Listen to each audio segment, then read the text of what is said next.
चलिए इधर ध्यान दीजिएगा भाई सब लोग। यहाँ पर physics part 1 by Ravi sir, और इसमें हम लोग सबसे पहले आज डिस्कस करने वाले हैं। देखिए फिजिक्स में जो भी ये पर्सनली जो है अगर देखा जाए तो यूपी कैटेट के लिए है ना। और इसमें ध्यान दीजिएगा, नाम है केवल यूपी कैटेट, बाकी जहाँ जहाँ फिजिक्स पूछा जाता है हर जगह ये चीज काम आएगा। उत्तर प्रदेश का टेट ध्यान सर। ध्यान दो यहाँ पर इसका। इसमें हम लोग कुछ ऐसे क्वेश्चन फिजिक्स के इंपॉर्टेंट क्वेश्चन पर ही डिस्कस करने वाले हैं, और जिसमें हम लोग सबसे पहले गति से क्वेश्चन लेने वाले हैं, है ना। गति को मोशन बोलते हैं, ध्यान देना, मोशन को ही गति बोलते हैं। अब यहाँ सबसे पहला प्रश्न यही आता है कि मोशन क्या होता है। तो मोशन का मतलब सिंपल सा ध्यान दो, मोशन आपका दो तरह का होता है ना। एक हो सकता है वो गति अवस्था में रहे, है ना। मोशन की जो स्टेट्स होती हैं, जो आपकी मोशन की स्टेट्स होती हैं मतलब अवस्था होती हैं, वो जनरली दो होती हैं। या तो वो गति अवस्था में रहेंगी, या तो वो जो है स्थिर अवस्था में रहती है ना। यानी कि एक को बोलते हैं हम मोशन, एक को मेनली मोशन ही बोलते हैं, है ना, मोशन, ठीक है ना। और एक को बोलते हैं रेस्ट ऑफ मोशन, है ना, रेस्ट ऑफ मोशन, ठीक है ना। अब यहाँ पर ये देखना है कि गति क्या होता है। तो सिंपल सा, गति का मतलब movement of a body from one place to another place, मतलब किसी वस्तु का एक स्थान से दूसरे स्थान पर मूवमेंट होना, किसी वस्तु का एक स्थान से दूसरे स्थान पर जाना, है ना, मूवमेंट करना, वो है मोशन है आपका। लेकिन अगर कोई वस्तु एक स्थान से दूसरे स्थान पर मूव नहीं कर रही तो वो मोशन आपकी स्थिर, यानी कि रेस्ट ऑफ मोशन, स्थिर अवस्था। तो गति आपकी दो होती है, गत्यावस्था, है ना, और एक जो होती है आपकी स्थिरावस्था, है ना। खैर ये चीज आपको यहाँ से कोई क्वेश्चन नहीं बनेगा, लेकिन समझने के लिए बता दिया गया। अच्छा, यहाँ से जो सबसे जरूरी चीजें हो जाती हैं, कुछ यहाँ से टर्म्स हैं, है ना, कुछ यहाँ पर मोशन से ही रिलेटेड, कुछ यहाँ पर टर्म्स, और यहाँ टर्म से क्वेश्चन पूछ लिए जाते हैं। टर्म्स मीन्स कुछ शब्दावलियां हैं, है ना, गति से संबंधित कुछ शब्दावलियां, और यहाँ से भाई क्वेश्चन अच्छे खासे पूछ लिए जाते हैं, ठीक है ना। अच्छा, वो सबसे पहली चीज क्या है। तो सबसे पहली चीज है, यहाँ पर ध्यान दीजिएगा, सबसे पहली चीज आपकी दूरी है, जिसको हम क्या कहते हैं, डिस्टेंस कहते हैं। सबसे पहली चीज क्या है, दूरी है, डिस्टेंस है ना। और देखिए कोई भी चीज, कोई भी यूनिट, है ना, कोई भी यूनिट, कोई भी टर्म, जैसे दूरी हुआ, चाल हुआ, है ना, चाल मीन्स स्पीड या त्वरण, आपका एक्सेलरेशन हुआ या गुरुत्वीय त्वरण, ग्रेविटेशनल एक्सेलरेशन हुआ, डिस्प्लेसमेंट विस्थापन हुआ, फोर्स मतलब बल, प्रेशर, इन सब में जो सबसे पहला क्वेश्चन बनता है वो क्वेश्चन ये बनता है, वो सदिश है, सदिश मतलब वेक्टर क्वांटिटी है, या जो है अदिश राशि है, मतलब वो स्केलर क्वांटिटी है। सबसे पहला प्रश्न यही चीज बनता है, ध्यान दीजिएगा, खान सर बन गए, है ना। सबसे पहला चीज यही चीज आता है कि कौन है भाई, सदिश ही है कि अदिश है, उसके पास कोई दिशा उषा है कि नहीं चलने के लिए, ऐसे बिना दिशा के ही घूम रहा है ना। और दूसरा जो है अदिश है, क्लियर है ना। तो सदिश राशियां वे होती हैं जिनके पास में परिमाण के साथ, क्वांटिटी के साथ में क्या होता है, दिशा भी होती है ना। मतलब वो फिक्स है कि हाँ इसे जाना है तो यहीं जाना है और कहीं नहीं जाना, डायरेक्शन फिक्स है ना। और एक अदिश राशियां क्या होती हैं, जिनमें परिमाण क्वांटिटी तो होता है लेकिन दिशाहीन होती हैं, कोई दिशाएं नहीं होती, है ना। क्लियर है ना, यहाँ पर क्लियर। यहाँ पर क्या होगा, परिमाण ही केवल होगा, केवल मैग्नीट्यूड या क्वांटिटी ही होगा, लेकिन दिशा जो है, डायरेक्शन जो है नहीं होगी, तो कुछ रानी वाली डायरेक्शन नहीं होगी। यहाँ पर क्या होगा, अदिश में क्या होगा, ध्यान दीजिए, सॉरी सदिश में क्या होगा, दोनों होगा, यानी कि परिमाण और जो है आपकी दिशा दोनों होगी, है ना। अब दिशा लड़की का नाम नहीं, दिशा वो दिशा डायरेक्शन वाला, डन है ना, इतना क्लियर हुआ, ये चीज होगा। अब यहाँ सबसे पहला प्रश्न, तो भाई जब कोई भी चीज आप पढ़ोगे सबसे पहली चीज जब यही आती है, कौन सी राशि अदिश है, कौन सी राशि सदिश है, तो क्यों ना सबसे पहले यही देख लिया जाए, कौन सी अदिश है और कौन सी सदिश राशि है ना, ये चीज। तो देखो सदिश राशियों में कौन कौन सी आती हैं, ये चीज देखो। तो देखिए सदिश राशियों में आता है, एक तो आपका आता है फोर्स, मतलब बल।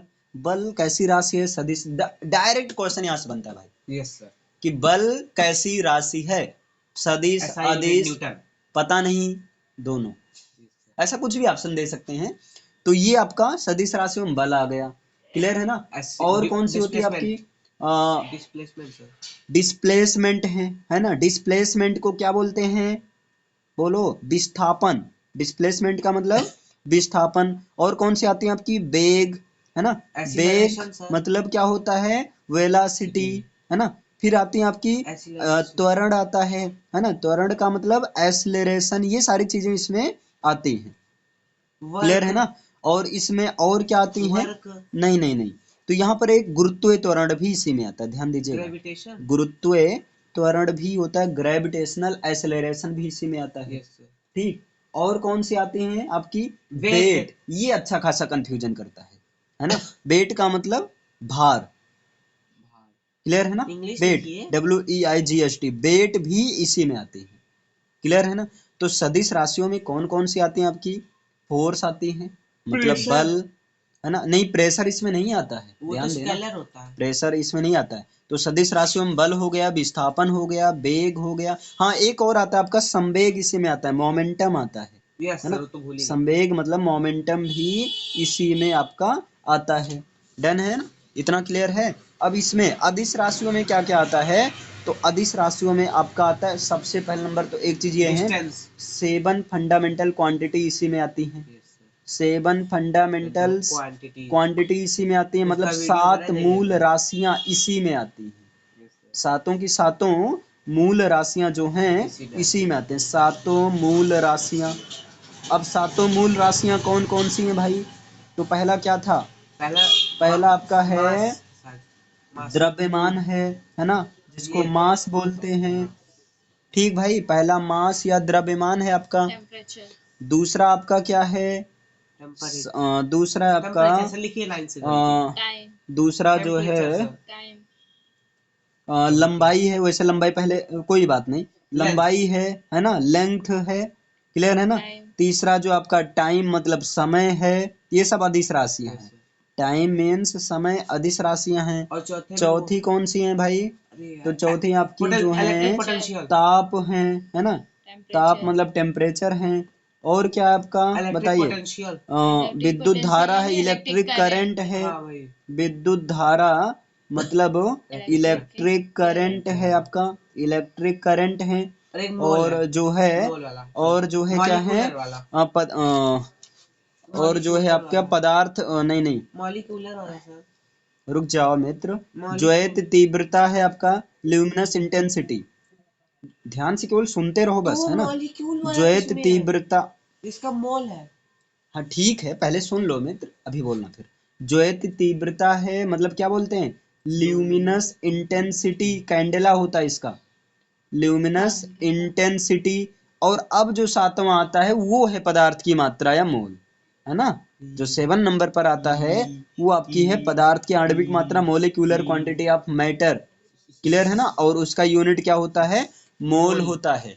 तो ये 7 मूल राशियां इसी में आती हैं, है ना। और क्या क्या आती हैं, तो इनमें और क्या आती हैं, और आती हैं आपकी, देखिए, कार्य, और कार्य से संबंधित, कार्य करने की क्षमता को ऊर्जा कहते हैं, वर्क। और जो है Energy। ऊर्जा, एनर्जी। अब एनर्जी किसी भी टाइप की एनर्जी हो, पोटेंशियल। है ना, किसी भी टाइप की एनर्जी हो, सब इसी में आती है। क्लियर है ना। और क्या आती है आपकी, बताइए। डिस्टेंस। डिस्टेंस, अरे ये सब इसी में हो गया, है ना। आप लिख सकते हो, अलग लिख सकते हो, बाकी सब इसी में क्या हो गया, सातों की सातों मूल राशि इसी में आ गई ना। आपकी चाल इसमें आती है, स्पीड इसमें आता है ना। फोर्स। नहीं नहीं, फोर्स नहीं आता, दाब आता है, प्रेशर आता है इसमें। क्लियर है ना। प्रेशर इसी में आता है आपका, और यानी ये कि छोड़ वो रहे हैं। स्केलर क्या छोड़ क्वांटिटी रहा है। है? क्लियर है ना। तो ये सारी चीजें किसमें आती है, स्केलर अच्छा, क्वांटिटी। साउंड किसमें आता है? स्केलर क्वांटिटी, साउंड एक ऊर्जा है, ध्वनि एक प्रकार की ऊर्जा है, तो ध्वनि किस में आएगी, एनर्जी में आएगी। प्रकाश क्या है, ये एक प्रकार की ऊर्जा ऊर्जा है, है। तो सभी से मतलब अदिश राशियां। तो ये चीज यहाँ से क्लियर रहेगा ना, कि सदिश राशियों में कौन कौन सी आती हैं और अदिश राशियों में कौन कौन सी आती हैं। क्लियर है ना। तो यहाँ से आई होप यहाँ तक कोई दिक्कत नहीं होना चाहिए। डन। तो आगे चलते हैं नेक्स्ट पार्ट में। क्लियर, मिलते हैं तब next तक के लिए